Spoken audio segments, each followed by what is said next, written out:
Hello student, welcome back my YouTube channel. आप सभी का हमारे यूट्यूब चैनल गौरव फुटिया और चेस में फिर से स्वागत है।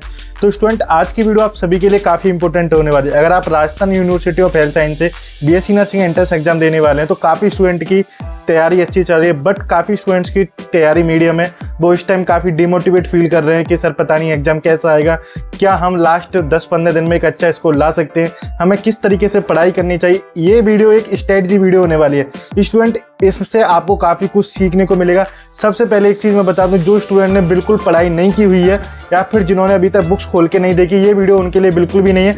वो इस वीडियो को बिल्कुल भी ना देखें, क्योंकि आपने स्टार्टिंग से नहीं पढ़ा तो लास्ट आप 10-15 दिन में इतना अच्छा स्कोर नहीं ला सकते जितना आप एक्सपेक्टेड करते हो। तो स्टूडेंट, हाँ, ये है कि अगर आप इस तरीके से चलते हो तो आप एक प्राइवेट कॉलेज के लिए काफ़ी अच्छा स्कोर ला सकते हैं। चलिए, यहाँ पे स्टूडेंट अभी आपके एग्जाम में मिनिमम आप ये सोच सकते हैं कि 20 दिन, यहाँ पे 10 से 15 दिन बचे हुए हैं। अब आपको क्या क्या करना है, ये वीडियो उन सभी स्टूडेंट्स के लिए काफ़ी इंपॉर्टेंट होने वाली जिनकी तैयारी अच्छी चल रही है या फिर अच्छी नहीं चल रही। क्योंकि लास्ट टाइम में मैं आपको एक चीज़ बताऊँगा कि आपको किस तरीके से अपने माइंड को और खुद को प्रिपेयर करना है एग्जाम के लिए। क्योंकि ये टाइम ऐसा होता है, जैसे ही एग्जाम नज़दीक आता जाता है, स्टूडेंट्स के दिमाग में काफ़ी नेगेटिव थॉट्स और वो डिमोटिवेट फील करने लग जाता है कि मेरी तैयारी अच्छी चल रही है, मेरे टेस्ट में भी नंबर स्कोर अच्छे आ रहे हैं, बट क्या मैं वहाँ एंट्रेंस एग्जाम में अच्छा स्कोर ला पाऊंगा। दूसरा सवाल ये रहता है, क्या पेपर टफ आएगा या मॉडरेट आता है, पेपर किस टाइप का आता है, या मैं पहली बार एग्जाम दे रहा हूँ तो कौन सी मिस्टेक्स ना करो। तो उन सभी को इस वीडियो में डिस्कस करने वाले हैं। चलिए स्टूडेंट, सबसे पहले हम बात करते हैं क्या आप ये लास्ट 20 या 15 दिनों में एक अच्छा स्कोर ला सकते हैं। सबसे पहले स्टूडेंट एक चीज़ बता दूँ, आप जो भी स्टूडेंट नॉर्मल स्टूडेंट है या मीडियम स्टूडेंट है जिसने कंटिन्यूस पढ़ाई की हुई है, वो अपने दिमाग में एक स्ट्रेटजी बना ले कि मुझे बायोलॉजी में एटलीस्ट 34 में से 32 या 33 नंबर लेके आने। क्योंकि बायोलॉजी सिंपल आती है और इसमें नंबर आते भी स्टूडेंट के 34 में से 34 नंबर आते हैं। ठीक उसी तरह से केमिस्ट्री में 33 में से अपना मिनिमम 27-28 का टारगेट लेके चले, क्योंकि इतना टारगेट लेके चलते तो आपके लिए काफ़ी हेल्पफुल होने। अब बात करते हैं फिजिक्स की। हाँ, जो स्टूडेंट एंट्रेंस एग्जाम देते हैं उसमें से काफ़ी स्टूडेंट की फिजिक्स वीक है और उनको फिजिक्स से काफ़ी डर लगता है। तो स्टूडेंट, अगर आपकी फिजिक्स मीडियम है, जैसा कि आपने थ्योरी और फार्मूला बेस अच्छे से कर लिया, तो मिनिमम आप अपना 25 का टारगेट लेके चले। अगर आप इतना टारगेट लेके चलते हो तो आपको एक अच्छा गवर्नमेंट कॉलेज मिल जाएगा, क्योंकि आपके 33 आपके बायोलॉजी से आ जाएंगे, लगभग 30 नंबर आपके वहाँ से आ जाएंगे, तो कितने हो गए आपके 63, और लगभग 25 यहाँ से आएंगे तो 85 या 86 के करीब स्कोर आ जाएगा। वो एक अच्छा गवर्नमेंट कॉलेज के लिए काफ़ी बेनिफिशियल होता है। अब स्टूडेंट ये बोलेंगे कि सर मेरी केमिस्ट्री वीक है, तो बेटा आपको फिजिक्स में नंबर लाने होंगे। इतना स्कोर आपको अपने दिमाग में लेके चलना होगा। आप इससे ज़्यादा एक्सपेक्टेड कर रहे हो तो बहुत अच्छी बात है। जिन स्टूडेंट की अच्छी तैयारी चल रही है वो अपने दिमाग में एक्सपेक्टेड करके चलें कि मेरे को 97-95 नंबर तक लाने, क्योंकि 97 लास्ट ईयर स्टूडेंट्स के आए हुए हैं। तो इस बार भी एग्जाम में आने की पॉसिबिलिटी, ऐसा नहीं है कि एग्जाम में नंबर नहीं आते। काफ़ी स्टूडेंट्स के जो नीट के एग्जाम है उसमें भी बेटा 720 से आउट ऑफ 720 आते हैं। तो ये पेपर जो आता है एंट्रेंस एग्जाम का, ये मॉडरेट पेपर आता है। ऐसा नहीं है कि ये बिल्कुल टफ पेपर आए, नहीं। इसमें जो बायोलॉजी पैटर्न रहता है वो आपका बिल्कुल जो नॉर्मल बायोलॉजी पैटर्न रहता है वही रहता है। केमिस्ट्री, हाँ, इस बार केमिस्ट्री के सिलेबस में थोड़ा बहुत चेंज किया हुआ है, तो उससे आप पे ज़्यादा अफेक्ट नहीं पड़ेगा। हाँ, आपको ऑर्गेनिक की जो चीज़ें हैं वो ज़्यादा क्वेश्चन देखने को मिल सकते हैं, क्योंकि इनऑर्गेनिक का केमिस्ट्री का काफ़ी पोर्शन हटा दिया गया। अब सबसे ज़्यादा जो डर है फिजिक्स का, कि सर फिजिक्स का क्या करें। लास्ट टाइम में कुछ ऐसी स्ट्रेटजी बता दो जिससे 20-25 नंबर तो फिजिक्स में आ जाए। सबसे पहले जो फिजिक्स में मैं बता रहा हूँ, एक चीज़ ध्यान से सुन लो। फिजिक्स की जो एनसीईआरटी की आपने जो समरी या थ्योरी जो पीछे आप पढ़ रखी है वो आप थ्योरी पढ़ लो। सेकेंड पॉइंट, आप जो भी एनसीईआरटी का चैप्टर पढ़ रहे हो या जहाँ से मॉड्यूल से पढ़ रहे हो, आप कोचिंग के नोट्स पढ़ रहे हो, बेटा उसके हर चैप्टर का रिवीजन कर लो। एटलीस्ट थ्योरी आपकी अच्छी होनी चाहिए। अगर आपसे न्यूमेरिकल या एमसीक्यू नहीं बनते ज़्यादा डिफिकल्ट, तो आपकी थ्योरी अच्छी होनी चाहिए, जिससे आपकी थ्योरी में तो एटलीस्ट नंबर ना कटे। तीसरी चीज़, आपको जो एनसीईआरटी बेस एमसीक्यू जो एग्जाम्पल दिए हुए हैं वो आप प्रैक्टिस कर सकते हो, या फिर जो आप हमारी जो टेस्ट सीरीज है बेटा उससे भी लास्ट टाइम पे आप प्रैक्टिस कर सकते हो। वो भी आपके लिए पूरी pure NCERT base RUHS base है, तो वो काफ़ी हेल्पफुल रहने वाली है। क्योंकि जब आप तक फिजिक्स के एमसीक्यू या फिर जब तक आप फिजिक्स के अंदर जाओगे नहीं, तब तक आप फिजिक्स से डरोगे। अगर आप चीज़ों को फेस नहीं करोगे तो आपको वो हमेशा ही डर पैदा करेंगे। अब काफ़ी स्टूडेंट को तो इतना डर बैठ गया कि वो फिजिक्स खोल के देखते ही नहीं या फिर वो फिजिक्स पढ़ते ही नहीं। बेटा जब तक स्टूडेंट तुम फिजिक्स पढ़ोगे नहीं, जब तक तुम फिजिक्स के फॉर्मूला देखोगे नहीं, जब तक तुम फिजिक्स की थ्योरी देखोगे नहीं, तब तक आप कितना भी बायोलॉजी और केमिस्ट्री रट लो, सिलेक्शन होने के चांस कम रहते हैं।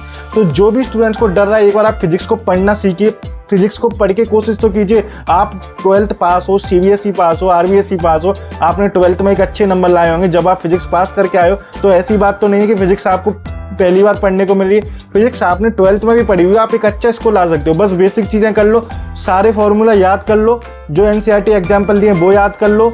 थर्ड पॉइंट आपके जो MCQ हैं वो आप प्रैक्टिस कर सकते हो। 4 जो समरी दी है पेपर के, इतना भी कर लेते हो तो मैं गारंटी दे सकता हूँ आपके 20 से 25 नंबर आ सकते हैं। जो स्टूडेंट MCQ प्रैक्टिस अच्छी कर रहा है वो अपना टारगेट 30 तक लेके चले फिजिक्स में, क्योंकि फिजिक्स में 30 नंबर आ सकते हैं, ऐसी कोई टिपिकल वाली चीज़ें है नहीं। अब सेकंड पॉइंट डिस्कस करते हैं स्टूडेंट की, सर एग्जाम पेपर कैसा आता है। एग्जाम पेपर स्टूडेंट मॉडरेट रहता है, कोई भी कभी भी हाई एग्जाम पेपर नहीं आता। पहली चीज, क्योंकि नेगेटिव मार्किंग नहीं होती, तो सबसे पहले आपको ये चीज ध्यान रखना है कि आपको जल्दबाजी नहीं करनी, क्योंकि नेगेटिव मार्किंग नहीं है। आप सोचें कि मैं सारे ही आंसर मार दूं, तुक्का मार दूं, होगा सो देखा जाएगा, नहीं। सबसे पहले आपको माइंड को बिल्कुल चिल रखना है जब भी एग्जाम देने जाओ।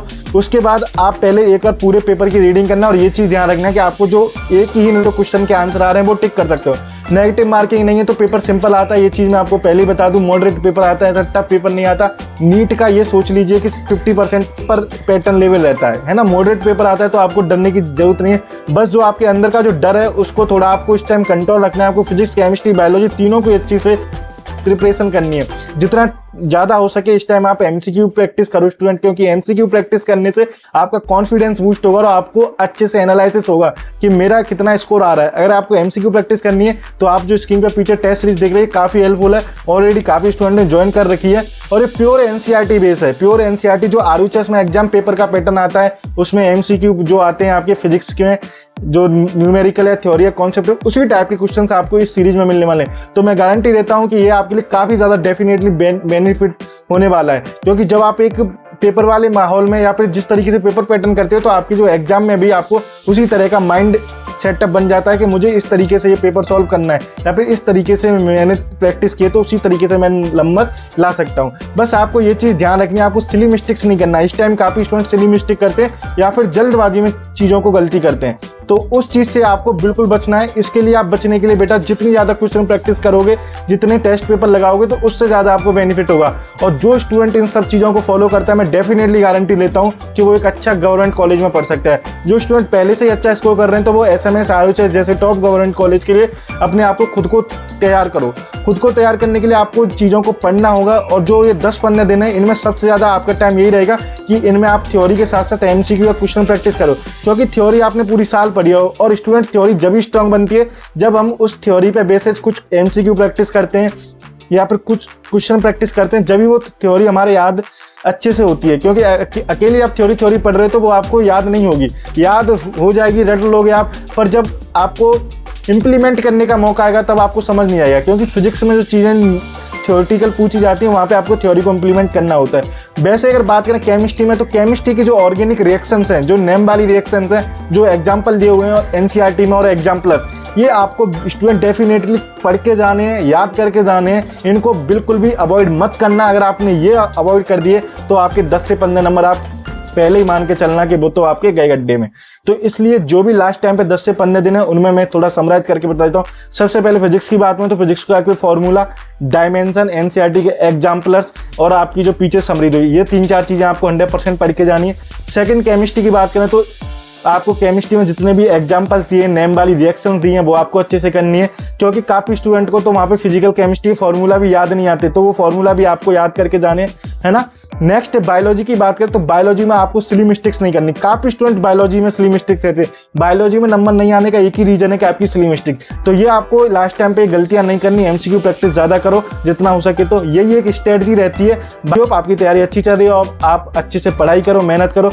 बेस्ट ऑफ विशेष आपके एग्जाम के लिए। Thanks for watching this video. Please do like and subscribe this channel.